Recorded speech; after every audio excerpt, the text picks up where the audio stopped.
Welcome to episode 1 of the Fuck It We Ball podcast. I'm Zach and I'm here with my two co-hosts, Nate and Ben.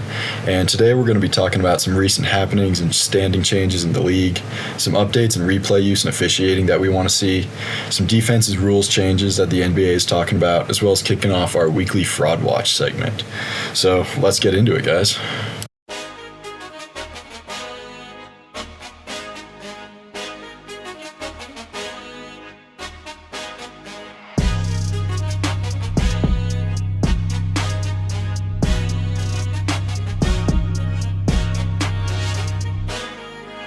Since the trade deadline, the Mavs are hot as shit. They lost to Cleveland, obviously. Second best defense in the league on an insane game winner. That's not going to happen every time. So I think they're going to make a push for maybe top 4 in the West come playoff time.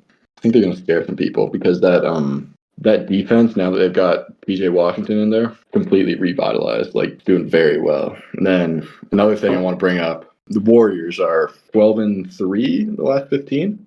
So this is more of a question of, do you guys think that's a fake run, or are you guys genuinely moved by kind of the combination of Clay coming off the bench playing well, Kuminga emerging, and just some, honestly, luck with good schedules and good shooting from the players?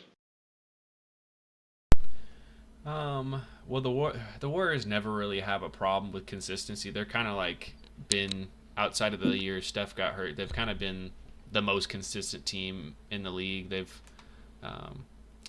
not really had any stretches where they've been that side out that far out of 500. So I mean, this is kind of like where I think they're normal. They're probably going to be at come playoff time is a solid group.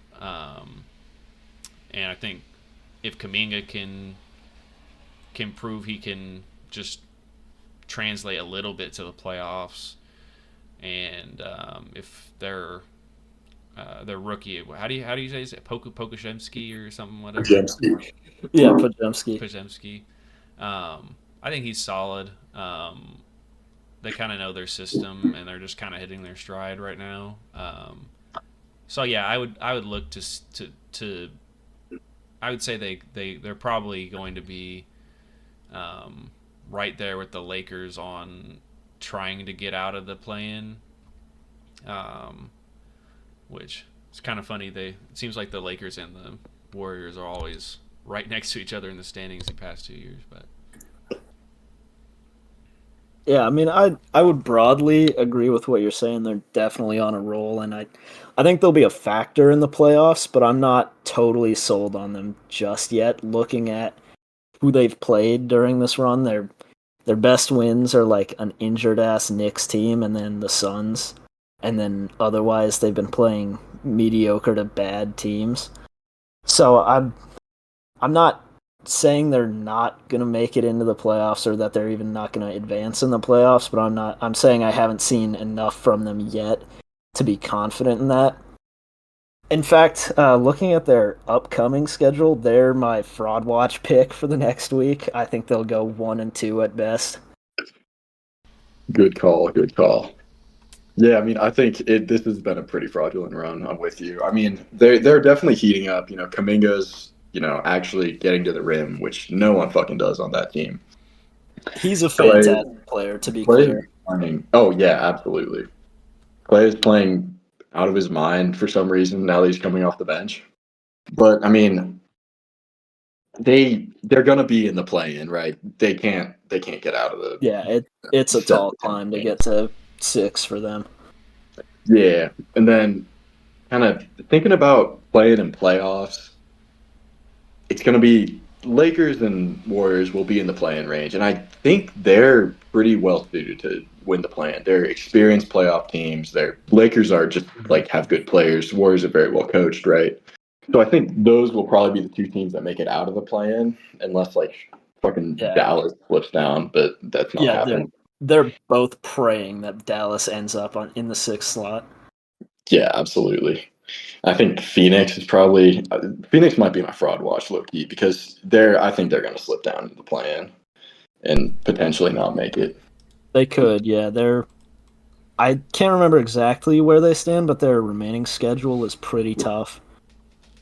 Yeah, They're, they're they're sitting at the 5th spot, They play 7 the games Cavs back. twice, they play the Thunder twice, the Pels, they play the Bucks. Yeah, they've got a tough month of March for them. wow. Yeah, that is disgusting, dude.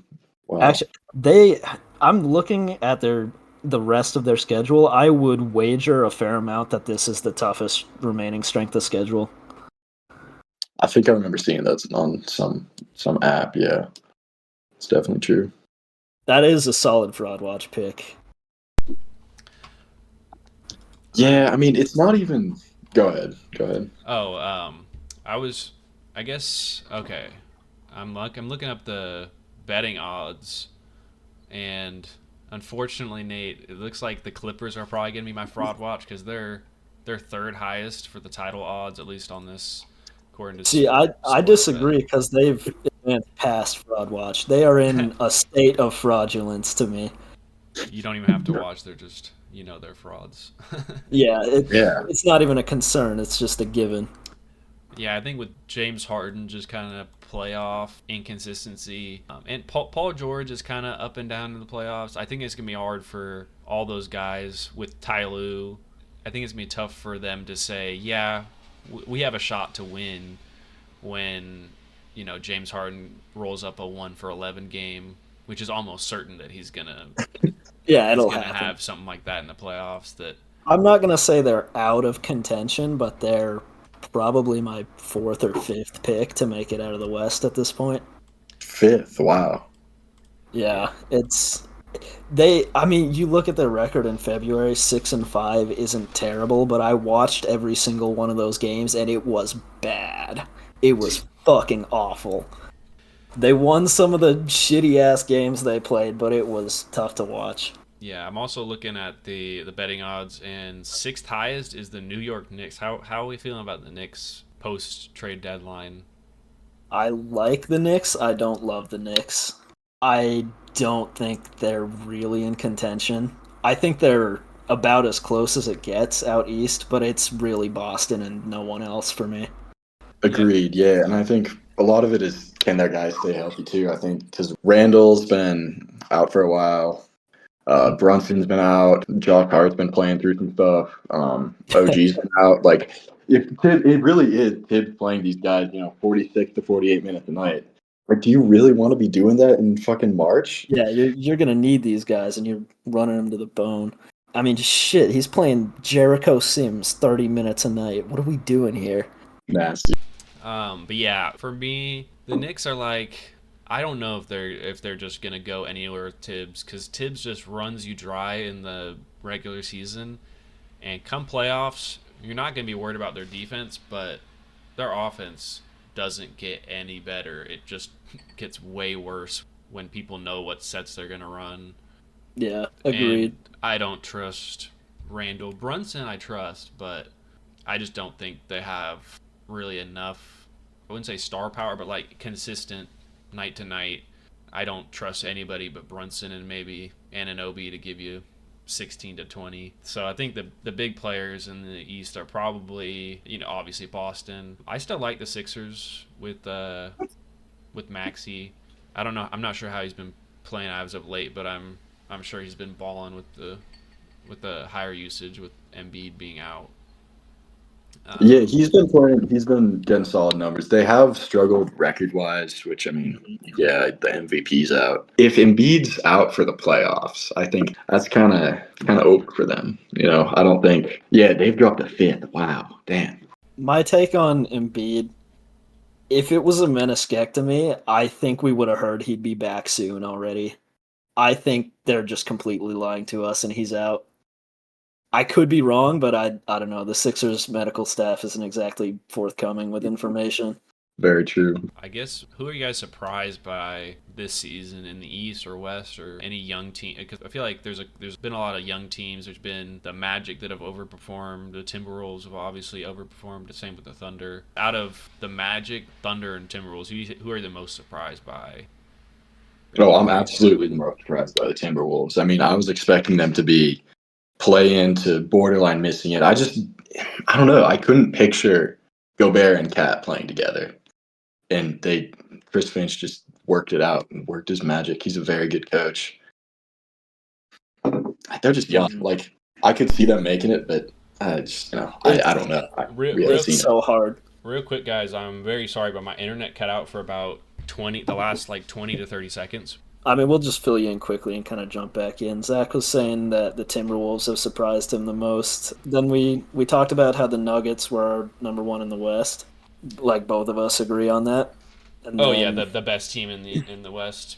Yeah. No, I think that's pretty unquestioned. We touched on for a second that the Thunder are good, but we don't really trust them to do it this first time that they're a real contender. Yeah, I don't know how Jalen Williams is going to hold up because I think he's leading the league in jump shooting percentage. I don't know how that is going to hold up in the playoffs. And just, it's a lot of those guys. It's hard to really know what they're going to do in the playoffs. Shai's consistent, but... I mean, it's so rare to see a team that young make like a real push on their first attempt. You kind of have to have the playoff experience to be considered a contender to me. They could prove me wrong pretty easily, but that's just my take on it right now. Yeah, agreed. Like, I don't think I'd be surprised if they made it to like conference finals. But I just don't. We don't know. Like, so many unknowns. And also, Josh Giddey, dude, he's dog water. And he just gets like 25, 30 minutes a night. I don't see the vision, at least. He's an interesting player because he brings almost no scoring, very little on defense. He's a good playmaker, but he doesn't get to use it much because when there's no threat of him scoring, it's really hard for him to facilitate anyone else scoring. I don't know. He's just a strange player to watch. Yeah, I really think he should have been dealt to the deadline. But I think long term, I'm guessing they like see some vision where he's 2 next to Shai. I think maybe they see Shai playing more off ball if Giddey can make like some sort of offensive jump and he like creates a shot for himself off of like zoom action or something and Giddey gets the ball to him. But I really don't know what Mark Daigneault's vision is on that. Yeah. With the Thunder, they just have so many draft picks. They're gonna have in the next 3 years at least like 8 solid players that they're just gonna deal at the deadline or release. Like Poku just got released. Mm-hmm. It's because with all the picks they have, they're gonna have to cut players to keep adding to the young core. So I think with Giddey, the whole fucking a minor situation is pretty tough. I think that's kind of affected his play. Like undoubtedly getting booed in every arena you've ever gone to. It's probably even Utah. Yeah. So that's probably been tough on him. So I think they're probably just going to feel out with a lot of these young players and then probably trade them at the deadline. I kind of see with Giddey signing an extension and then getting traded with a fair amount of picks for another star in like some offseason in 2 or 3 seasons. Definitely, for sure. Yeah. Other young team, Orlando, they are 6th seed officially out of the play-in. So far they are, and it kind of looks like the way they're trending. Like other guys are trending down in the East, they're trending up. Orlando is probably the team I'm surprised most by. I thought the Timberwolves would be like in the 6 to 8 range, maybe as high as like 4, but I didn't expect them to be this good. But I expected the Magic to be like bottom feeders again. I would say the same. I think I made like a joke on one. I remember what it was. It was the German brothers. The Wagners? Yeah, the Wagners. Yeah. There was a post about them. It was the whole world champ argument when the Olympics were going on because they won the FIBA Cup, and I commented, all this for 33 wins next season, but they're already at 34, so they've definitely proved me wrong. As far as how far they would go in the playoffs, matching up against Milwaukee, the Cavs, or the Celtics would be pretty tough. So I don't think... If they're able to get the 5 seed, I can see them making something happen and getting some momentum, but a much, much more solid young core than I had thought going into the season. Definitely, yeah. I was watching them last night against the Jazz, and it was a very fun game. It reminded me of watching 2 like really good, really well-coached college teams because it was very like ton of like fundamental ball movement, swinging out to the corner and then swinging out to the top, like. It was honestly refreshing as a fan because, it was just fundamental basketball, well played, solid defensive effort. Paolo Banchero is low key a dog. Yeah, He developed a jumper over the off season, which is kind of scaring me. So yeah, I think their future's quite bright. yeah, I'd agree. They're out of Bulls picks, right? They're not going to have another lottery pick this season, right? It's a good question.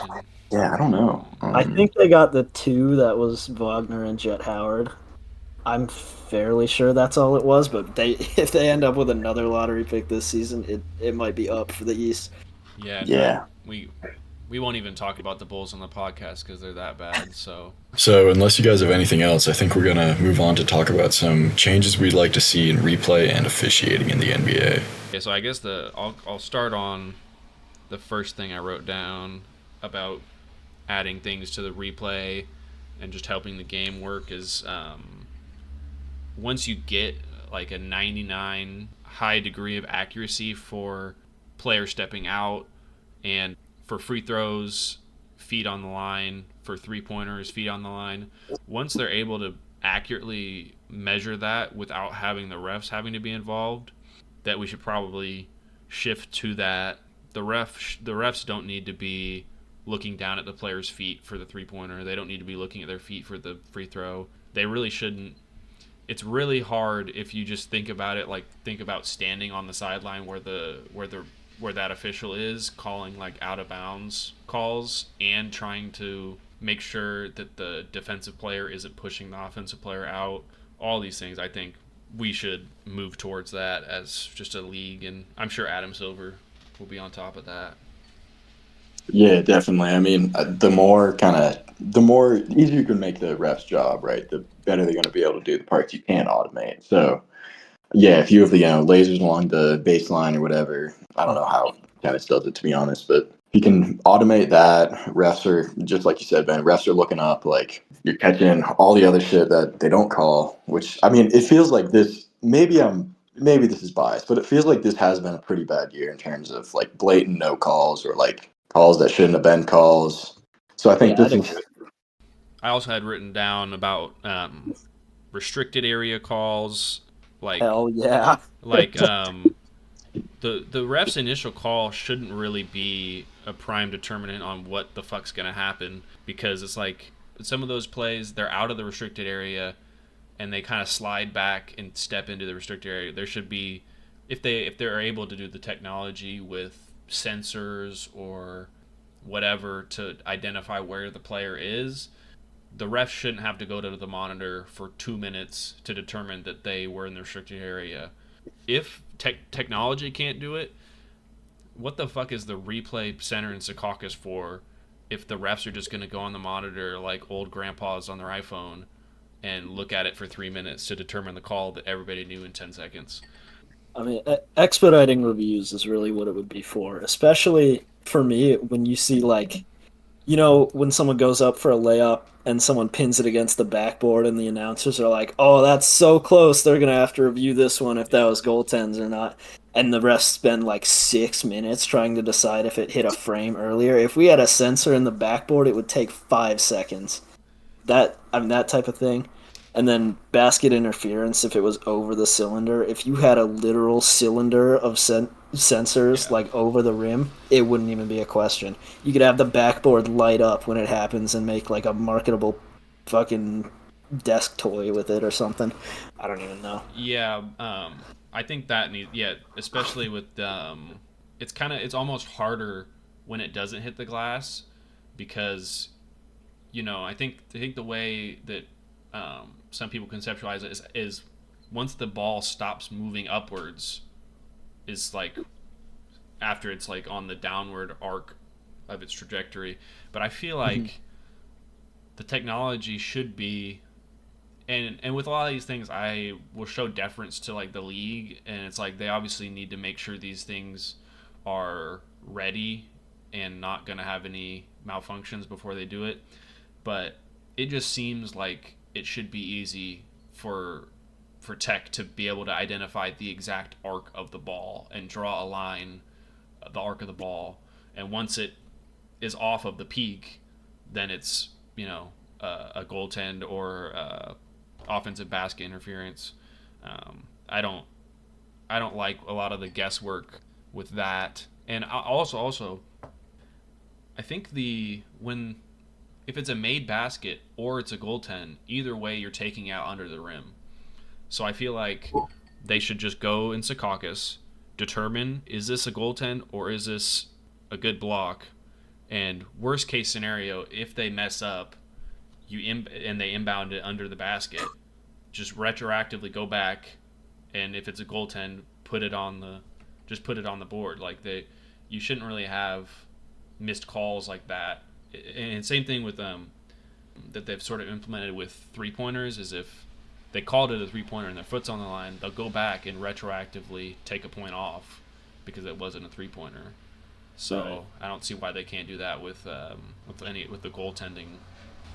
Right. Yeah, that's actually a really smart idea. Yeah, I mean with the ball like being at the top of its arc, if you've ever watched a golf broadcast, when they drive it, they follow the ball with like a digitized line that they follow with a sensor. There's no reason that can't be in a basketball. Yeah, exactly. Oh, also, I guess with the tech and stuff, I wrote down the 3 in the key rule, which is honestly probably one of the most interesting rules because it's one of the rules that almost can never be consistently applied because it just depends on how much the ref is paying attention to who's in the paint. So Yeah. there's obviously some times where a player's in the key for 3 seconds, but you really get like much longer than that before they're actually going to call it. So with the tech, I feel like it shouldn't be hard for the player to have a sensor on their jersey to say in the middle of their jersey to say like, or somewhere that's like, oh, they've been in the paint for 10 seconds. I guess actually the one complication with that is once the ball hits the rim, you don't your offensive 3 second or whatever is it resets. So that would be the one troubling thing with that. But I think it would be nice to have some standardization of offensive and defensive 3 in the key. Yeah, definitely. That's completely up to the ref. Like even like when I've played, like there will be times where barely 3 seconds and they'll call it, or these motherfuckers will sit there for like 10 whole seconds, stand there, feet planted. So I think, yeah, especially I was thinking with the court in Indy, right? Like the LED court, they could track the pass the players took down the court. I mean, that's exactly what we're talking about. They have that technology already. Why can't that be implemented in a normal game? Yeah, I mean, shit, you could have like if a guy has a sensor in his jersey, he stands in the paint for 3 seconds, the paint like lights up to alert the ref, and then the ref makes a call based on if he's playing for a rebound or if he's actually camped out in the paint. Do you want to kind of shift this to defensive rules in the NBA and kind of how Adam Silver's talked about reforming them, that the league's gotten a little too offensive heavy? Yeah, totally. Yeah, I think there's kind of been people talking about how we need to standardize the rules like globally, and whether that means FIBA adjusting to the NBA or NBA adjusting to FIBA. Because I believe doesn't FIBA have no defensive 3 second violation? I believe that's correct, yeah. Yeah. So I feel like with the replay and stuff, we should seek to standardize the NBA's calling of the rules rather than trying to change all the defensive rules and things like that to try to be either more like FIBA or just more entertaining. What are you guys' take on the rule on the defensive rules? What would you want to either see like eliminated or see like implemented? I mean, realistically, you have to balance like what we want versus what's actually going to happen. So, I mean, as much as I would love to see the hand check back, that it simply can't happen, right? Like you've got a whole generation of players who grew up without that. It completely alters the way you play defense.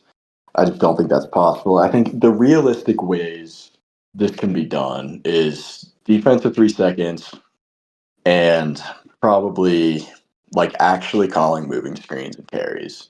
I think those are probably going to be the biggest ways you can affect, give the defense an advantage without completely changing the way the game's played. Yeah, I definitely agree with defensive 3 seconds. And I mean, calling the rules that are on the books with moving screens and carries would definitely help. Defensive three is really interesting to me because you can play zone, but you can't station someone in the middle of the court for some reason. Yeah. You don't have to guard a man, but you can't not guard your man there. It's such a strange rule to exist. And I mean, if someone on the other team can't shoot, why shouldn't you be allowed to stand 20 feet away from him? Yeah, I mean, that's exactly how it developed. Is like in the 40s and 50s, whatever. No one could shoot, so you can't just sit in the fucking paint, swat there. But now everyone can shoot. Even your big guys can shoot most of the time, unless you got some dog shit center. But like I just don't think it's necessary with modern spacing. You don't need to be in the paint to score anymore. Yeah. The only thing I would say defending the defensive three in the key is it does prevent, because you're thinking of one player being in the key, but it would kind of be tough to have like two players. Like if you have really shitty shooters, I feel like it would affect the quality of the presentation of the game if you just had two dudes in the corner with both their mans in the paint, or and also one thing about that is like it sort of makes sense to add fairness between the offense and the defense. If the offense can't camp in the paint, neither can the defense type of stuff, which is kind of honestly where I'd want things more to go towards. More equitable and fair rules for the offense and the defense. I don't follow football or know football nearly enough to comment on it, but something similar is like defensive pass interference and offensive pass interference are sort of similar rules and probably can be called objectively, where if you don't know who the offensive player is or the defensive player is, it should be the same rules. I don't think the offense should get any special treatment or the defense get any special treatment. It should be pretty fair. Where I feel like in today's game, the offense can just run into the defense recklessly and just draw fouls whenever they want, it seems like. And I feel like there should be rules that make it so the defense can operate, just like we've sort of adjusted the hand checking rule, the freedom of movement. You can't grab somebody to stop them from coming around a screen or something. It seems like they should make rules that are sort of guiding the defense, like here is a legal thing you can do, instead of kind of judging the defense more strictly than the offense. Yeah, another thing I just thought of with the defensive 3 seconds, just to go back to that for 1 second, is that if we're trying to make it the game less offense focused, that rule, removing it, would hurt bad offensive teams a lot more than good offensive teams. It would just, in my mind, kind of create wealth disparity between good shooting teams and bad shooting teams. Just a thought. Yeah, I see that point for sure. I think a rule that really needs to change is the charge block rule, because I was gonna bring that up. yeah, you can have an offensive player initiate really hard contact on a player, and if the defensive player happens to be sliding his feet, it's a foul on him. Doesn't make any sense. What was your take, Zach? I mean, I was gonna say the same thing. I think offensive fouls are just not like they're not. It's not a well-defined call. If the players like, that's just not a realistic situation you're gonna be in as a player, right? Your feet are always moving. You can still, have your fucking shoulder driven into a defensive player, and they'll be shifting their feet, right? That's how the game's played. Mm-hmm. So yeah, I agree. I think there needs to be some sort of better way to determine, or like a better rules outline of who initiates contact. I think we're on the same wavelength here. Quick question for both of you, and I think we're all going to have the same answer. What player would changing that rule hurt the most? Giannis. I was thinking of Embiid, actually. Both good answers. I was going to pick Giannis. Yeah, Giannis has deeply frustrated my love for the game, because there's just so many plays where he just barrels down the court uncontrollably. I'm thinking a lot of the dog shit NBA finals that he played in, where he played good, but he also got about as many free throws as like the GDP of like many small countries, I feel like. because he would just come in recklessly, do some like spin move that probably is a travel on like DeAndre Ayton, and it's like the refs are just gonna call fouls for him. I feel like a lot of this charge block stuff has been more of like, are you a reckless star or are you a reckless like role player? And I feel like Totally. the reckless star is going to get the benefit of the doubt, where the reckless role player is like the refs are just gonna be like, hey, you're out of control, we're just going to give you no calls. Or if you're under control and kind of like just dip your upper body into them, they'll get a lot of star calls on that. Yeah, it's just nasty to see, man.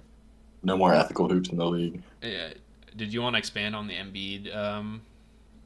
Yeah, point? so I'm a big Embiid fan, but I mean, it's just a part of the way he plays, right? He'll do the classic, kind of run the shoulder in, fall back, act like you got fouled, and it's not fun to see, man. There's it started with James Harden. Let's be perfectly clear. This is Yeah. James Harden's fault to the first unethical hooper, in my opinion. But I mean, like, you can't blame the stars if the league rewards it, right? A free throw is, if you're a good free throw shooter, it's the most efficient shot you can take on the court, right? You're making 80 to 90% of them. So, I mean, taking that opportunity that's how you win. So, I mean, it's kind of hard to blame the players when that's just how you do it. That's how you play good basketball. Nate, did you want to give who? Because we said, I guess you said you were going to say Giannis, but I said Giannis. I could think of another. I mean, if we change the offensive and defensive foul rules to not be immediately if the defensive player is moving, I think that would hurt Trae Young and Shea a lot. Ooh, good call, yeah. Lillard is on that list as well. True. The guys who get in front of their man and then kind of break check them, jump back into him, and get a foul through that. I think that rule should be changed, and we'd see a lot of guards score 6 or 7 less points per game. Yeah, we'd go back to real hoops when you couldn't score if you were under 6'3". Let's go. Let's say, so along the kind of similar along the lines of the charge thing, what do you guys think about charges on airborne players? I have a lot of thoughts, so Ben, if you want to take it first. So I'm just going to clarify. So you said charges on airborne players. You mean like the sliding under to, quickly get in outside of the restricted circle on a player who's about to jump? Is that kind of what you're talking about? Exactly. Yeah, you got a player who's going down the lane, kind of in the middle of a gather step, and you'll either slide in front of the restricted zone or kind of in front of their path to draw the charge. Nate, you had some. You sounded like you had something to say on that, so I'll let you go first. Yeah, I've got a really what shouldn't be a hot take and probably isn't, but is not something a lot of people consider. I think players that go straight up to contest layups get called for fouls way too often. And that's a lot of what drives the airborne charge rule, where we see guys slide out from under the basket to take a charge instead of contesting the layup or the dunk, is because they're going to get called for a foul if they go up, even if there's minimal contact only on the body. But they're going to get a charge call if they plant themselves before the contact. So it leads to, a lot of guys not even attempting to contest, and then a lot of guys getting injured when they get in collisions while they're in the air. Yeah, I was thinking of, I don't remember if it was late last season or early this season. I think it was Anthony Edwards.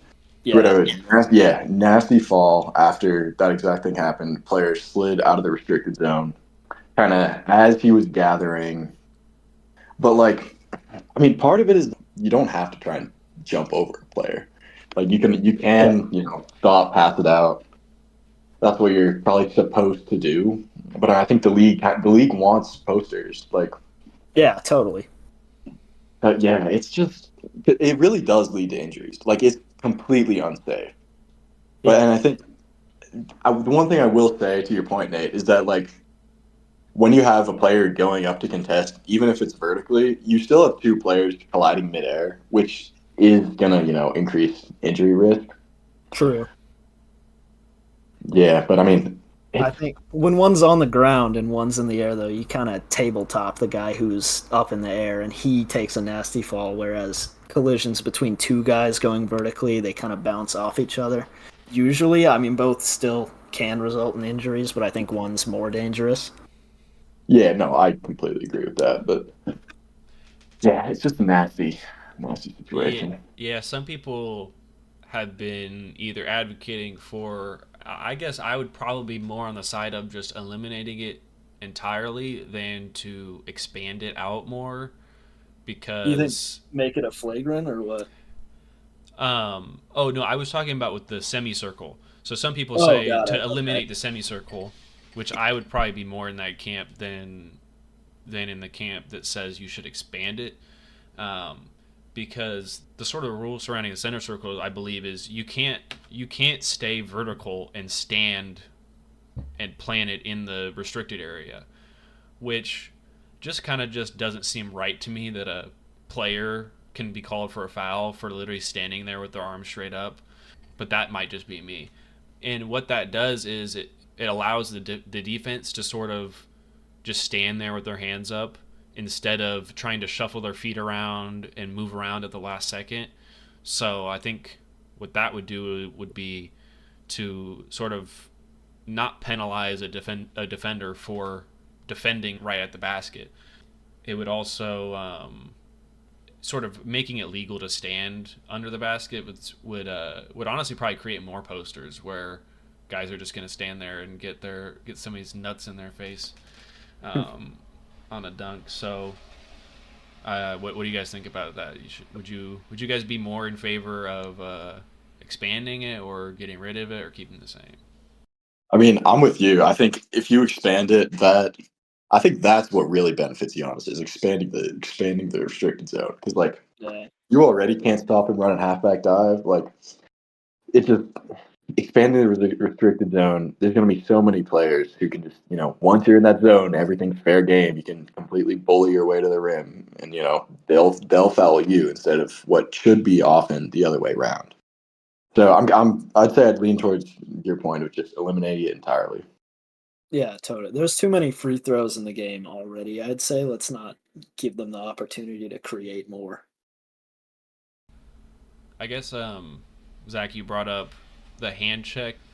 I'm probably in the camp that would say I even if you could either from a presentation or like a player adjustment standpoint, even if you could bring back the hand check, I've never really liked the concept of just pushing the offensive player where you want them to go. It's never really sat right with me. I feel like there's probably too much of that on the perimeter. At least I would say there's a different era of NBA basketball, that like 40 to 60 game stretch when they tried to implement more defensive oriented rules, or at least limiting the offense's ability to draw fouls. Um, that's just it's just a different era, and it was just so fun to watch all those types of stop and start things be called either offensive fouls or just.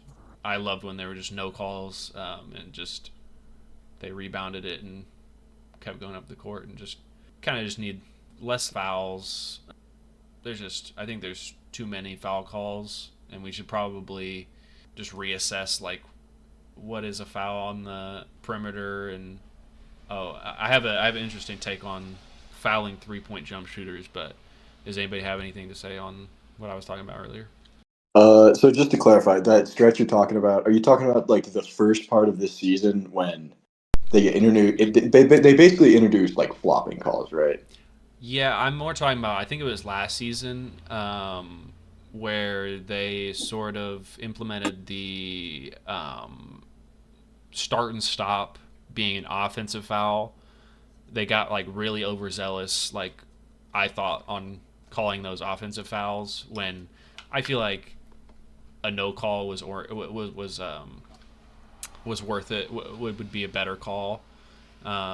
And now it just seems like all that stuff has just crept back in after that 40 to 60 game stretch where I'm sure the refs had orientation and things like this to orient themselves to the new rule change. And I just feel like they've kind of just forgot completely about all those rules. Yeah, I get you. I'd say I'm in agreement with that. I think, yeah, perimeter. Most of the time on the perimeter, the best result's going to be a no call unless it's, really blatant shit. So, I mean, What do you guys think about the reach-in foul? How zealously you think they should call those? Um, I from my perspective, I don't see a huge problem with how they've been calling reach-ins. I guess Nate or Zach, would you have any problem with how they're calling it then? I'm with you actually. Like, I think it's been pretty well implemented. It doesn't come up a whole lot, at least in the games I watch. Like, Right. but I agree. I think it's pretty well done. It gets called when it makes sense. That's a rare NBA officiating W. I agree with you guys mostly, except on like the rip through reach-ins where a guy has his hand out and the mostly Chris Paul does this, where he like swings the ball under it and tries to like catch the guy's arm between his The to rip draw a through. foul. That Yeah, absolutely needs to be changed. But broadly, the reach-in calls are pretty good. I'd agree. yeah. I'll agree with that. Any Chris Paul slander, I'll get on board with. Yeah, I almost wouldn't even classify it as in a reach in because you're not even reaching in. You're just your hands just on their hip. Yeah, For what you're talking you like about. create a reach-in out of one that wasn't there.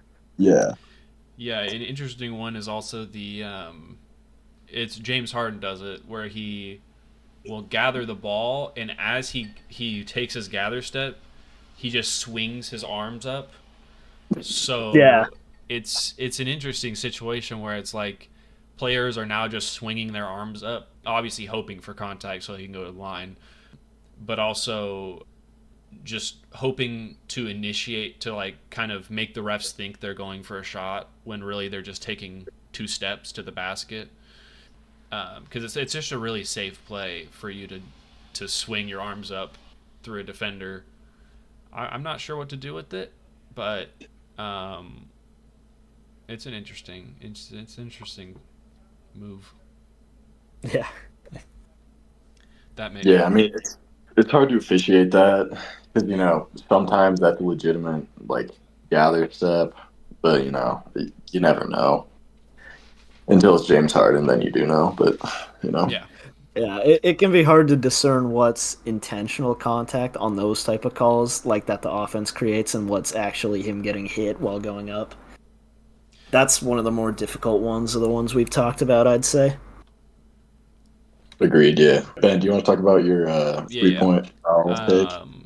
So I would say this part isn't really a take, but anybody outside the 3-point line or like at a long distance from the basket, if they get fouled and they're shooting, the play I thought of this during was I saw a clip of Jokic trying to shoot a full court shot like as he got fouled and trying to get free throws, which is a really interesting situation because the verbiage they use is like, oh, he wasn't in the upward shooting motion, but for layups you don't need to be in the upward shooting motion, you just need to have gathered the ball. So I think there needs to be some standard because I feel like the standard now is if you're at half court you will get 0 shooting fouls on those types of usually like take foul situations where they have a foul to give. But it's an interesting scenario because if any of these fouls had occurred at a different location on the court, they would be deemed shooting fouls. They just kind of arbitrarily do it.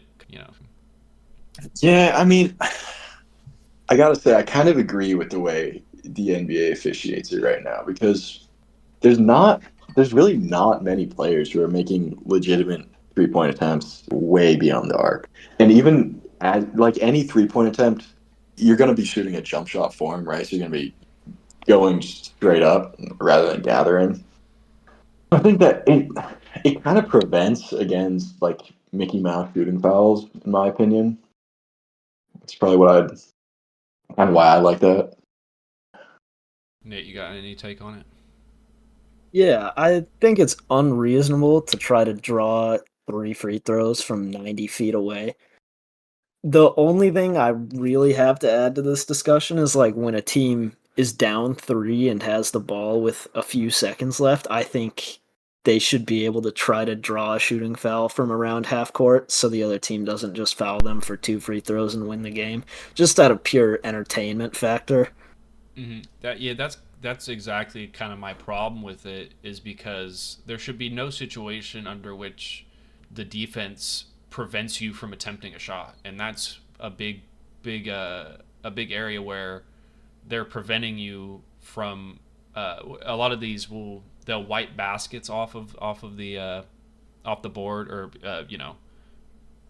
wave their hands no basket on regular 3-point shot attempts that are probably too foul baity for the officials to want to give them 3 free throws. But I just feel like there should be some standard for which you can determine that doesn't rely on like the sort of implicit intent of the shooter.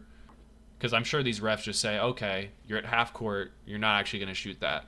And more in the half court when they get fouled shooting threes, they kind of just think, oh, well, you got fouled and you're just trying to put up a 3, so we're not going to give you free throws. I just feel like the NBA should come up with some sort of standard under which to like objectively determine, are you actually shooting, or are you actually attempting a shot, or things like that. But yeah, I think a foul is supposed to be like an infraction, so there's no scenario where it should benefit the person who committed it, which it does when someone, is taking a shot and you foul them to take their shot attempt away. Yeah, I agree. Yeah, definitely. I agree with that. I agree it kind of messes up the end game flow. Yeah. But I mean, I could just see, like, in a close game, say there's like 5 minutes left and, it's a close game, you got a team playing backcourt defense. I could see someone just, completely baiting the shit out of from like 3/4 court, you go for a gather step, you kind of sell it a little bit and you get 3 free throws. Like, you could make it like a last minute thing. Like if you're within 1 minute of the end of the game, that rule becomes eligible. I don't know. I don't know if that would work, but it's sort of a workaround for trying to bait off like a reach-in foul on a trap or something. Honestly, I think in general, the NBA needs some kind of last-minute reform because it's just not. I'm not a fan of fouling to like win it out. I guess maybe that's just me, but that's not like I don't think that's. It doesn't feel good to see a game won that way. Yeah, I'd agree. Yeah, I also agree. So at the end of every Fuck It We Ball podcast, we will each name either a player or a team. We're inquiring their fraudulent status in this brand new segment I'd like to name Fraud Watch. For my pick this week, I am going to go with the Sacramento Kings. I don't think that they're very good defensively at all. They've got a few defenders and a lot of glass cannons, so I'd say they're pretty fraudulent come playoff time. And this upcoming week, I think they're probably gonna drop that game to the Lakers, and if they drop their next game to the Bulls or to the Spurs, it would be evidence enough that they are frauds. Next week we will come back to each of our fraud picks and see how they panned out, see if they're frauds, see if we should designate them for the rest of the season as frauds. Like I sort of alluded to earlier, my pick is going to be the Golden State Warriors. I don't necessarily think they're totally fraudulent, but I think they have a very fraudulent week ahead of them, where I wouldn't be shocked at all if they went 0-3, and definitely see them losing at least 2 of their 3 games. And I think it'll kind of show that the run they've been on is pretty fake. My fraud watch team will be Phoenix Suns. They are 7-3 in their last 10, but do not let that fool you. Those wins were the Rockets, Lakers, Pistons, Kings, Jazz, Bucks, and Wizards, with some mid in there, but not much great stuff going on. I don't think they have the depth to make an appreciable run in the playoffs, and I also don't know if Bradley Beal will be healthy enough to contribute. And this next week coming up, they have the Rockets, which will be interesting, but then they have the Thunder and the Nuggets, which are 2 very possible playoff matchups for them in the first round, or if they get to the second. So I think that'll be interesting to see how they stack up against actually good teams instead of, fake contenders. So that's kind of what I'm looking forward to. No depth, even after trading for depth. Wait, you don't like Thad Young? But yeah, I think that was seeing the reaction to the Ayton trade was probably the funniest thing because they're like, "Oh, the Suns are built different now. They have depth." But I don't The depth see in it. question. The depth in question: David Roddy, Thaddeus Young. Is that Is he Keita little? Bates Diop in your starting lineup? Grayson Allen, fourth best player, doesn't move you. Yeah, I don't like Grayson Allen at all. He could Yep. put up 30 and 10, and I'd still, do Fraud. unspeakable things to him. Whoa. If Hey, I don't know where the if is going, but I'm going to tear his limbs from his body. Any white Duke player, I just automatically hate that motherfucker. Real. yeah, honestly. At the beginning of next episode of Fuck It We Ball, we will quickly recap our fraud picks and make them for the next week. We're hoping to make this a weekly podcast. Feel free to send us money or just like our videos, leave a 5-star review on any platform that you're streaming this on. And we'll see you next week. Take care, Yeah, everybody. absolutely. Thank you guys for tuning in.